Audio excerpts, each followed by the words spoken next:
মনে আমাক লৈ যায় আধ্যাত্মিক প্ৰগতিৰ দিশে নতু ধ্বংসৰ মুখলৈ। মনক যদি বুজি পায় তেন্তে ই ডাঙৰ বন্ধু আৰু বুজি নাপালে ঘোৰ শত্ৰু। নমস্কাৰ বন্ধু বান্ধৱীসকল, জে ষ্টুডিঅ'লৈ আপোনালোক সকলোকে পুনৰবাৰ স্বাগতম জনাই আজি এই ভিডিঅ'টো আৰম্ভ কৰিছোঁ। গীতাত ভগৱান শ্ৰীকৃষ্ণই কৈছে আমাৰ সকলো দুখৰ কাৰণেই হৈছে আমাৰ মন। যদি আমি মনক বশ কৰি ল'ব পাৰোঁ তেতিয়া জীৱনত সুখেই সুখ, আনন্দৰ নিজৰা বৈ থাকিব। কিন্তু আমাৰ মনটো খুবেই চঞ্চল, ইয়াক বশ কৰাটোৱেই আমাৰ প্ৰায় সকলোৰে বাবে কঠিন। মনক বশ কৰিব নোৱাৰিলে ই আমাৰ ইন্দ্ৰিয়ক ইয়াৰ অধীন কৰি লয়। এই মনে যেতিয়া আমাৰ ইন্দ্ৰিয়ক বশ কৰি লয় তেতিয়াই মনে ক'লেই আমি যিকোনো কাম কৰি দিওঁ। এই কাম ভাল নে বেয়া তাক জানিবলৈ বা বুজিবলৈ পাহৰি যাওঁ। মনৰ বাবেই আমি কেতিয়াবা খুবেই সুখ প্ৰকাশ কৰোঁ বা দুখ প্ৰকাশ কৰি বেজাৰ কৰি বহি থাকোঁ। মনেই হৈছে একমাত্ৰ দোষী, যাৰ বাবে আমি বেয়া চিন্তা কৰোঁ, বেয়া কৰ্মত লিপ্ত হওঁ।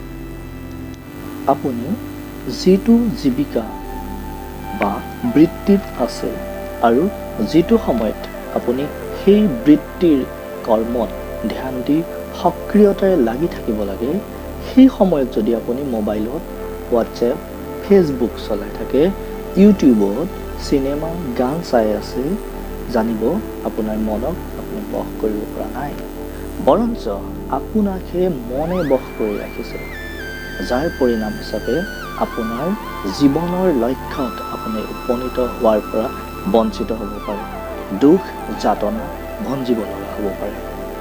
আমাৰ মনক নিয়ন্ত্ৰণ কৰিবলৈ আমি প্ৰতিদিনে অভ্যাস কৰিব লাগিব। বুদ্ধি আৰু মস্তিষ্কক জাগ্ৰত কৰি ৰাখিব লাগিব। অহৰ্নিশে নিজ লক্ষ্যক আগত ৰাখি কৰ্তব্যত ধ্যান দিব লাগিব। কিন্তু ই একেদিনাই সম্ভৱ নহয়, কিয়নো আমাৰ মনে আমাক লক্ষ্যৰ পৰা বিচলিত কৰিবলৈ অহৰ্নিশে চেষ্টা কৰি থাকে। সেয়ে নিৰন্তৰ অভ্যাস কৰিব লাগিব যাতে মনে আমাক বিচলিত কৰিব নোৱাৰা হয়। আপোনাৰ কৰ্তব্যৰ সময়ত মনে আপোনাক শুই থাকিবলৈ, টিভি চাবলৈ, মোবাইল টিপি থাকিবলৈ বা বন্ধুৰ সৈতে মচগুল হৈ থাকিবলৈ, বেয়া চিন্তা, বেয়া কৰ্মৰ ফালে লৈ যাব বিচাৰিব। আমি এক ধ্যানত মনৰ পৰিৱৰ্তে বুদ্ধি, মস্তিষ্কৰ কথা শুনিবলৈ চেষ্টা কৰি যাব লাগিব। এই অভ্যাস নিৰন্তৰ কৰি গ'লে এদিন মন আপোনাৰ নিয়ন্ত্ৰণলৈ আহিব। ভগৱানৰ প্ৰতি ভক্তি, শ্ৰদ্ধা তথা ভয় কৰিবলৈ শিকাওক। আপোনাৰ প্ৰতিটো কাম, প্ৰতিটো চিন্তা ভগৱানে অদৃশ্য ৰূপত নিৰীক্ষণ কৰি আছে।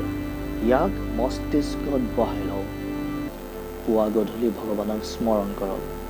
ধ্যান, প্ৰাণায়ামৰ অভ্যাস গঢ়ি তোলক। ওমকাৰ ধ্যান কৰিবলৈ আৰম্ভ কৰক। ই আপোনাৰ মনক স্থিৰ কৰাত সহায় কৰিব।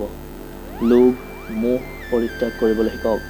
আপোনাৰ ভিতৰৰ পৰা খং, ৰাগ মচি পেলাওক। এই সময় অভ্যাস গঢ়ি তোলক।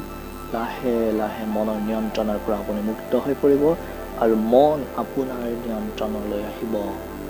মন যেতিয়া আপোনাৰ নিয়ন্ত্ৰণলৈ আহি সম্পূৰ্ণভাৱে আহিব, আপোনাৰ জ্ঞান, বুদ্ধি, মস্তিষ্কৰ দুৱাৰ সম্পূৰ্ণকৈ খোল খাব। আপুনি আপোনাৰ লক্ষ্যৰ ওচৰ চাপি যাব। জীৱন সুখ আৰু আনন্দৰে ভৰপূৰ হৈ পৰিব। ধন্যবাদ বন্ধু বান্ধৱীসকল।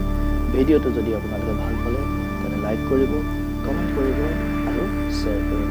চেনেলটোলৈ যদি আপুনি নতুনকৈ আহিছে তেন্তে চেনেলটো ছাবস্ক্ৰাইব কৰি নতুন নতুন ভিডিঅ'বিলাক পোনপ্ৰথমে পাবলৈ কাষতে থকা বেল আইকন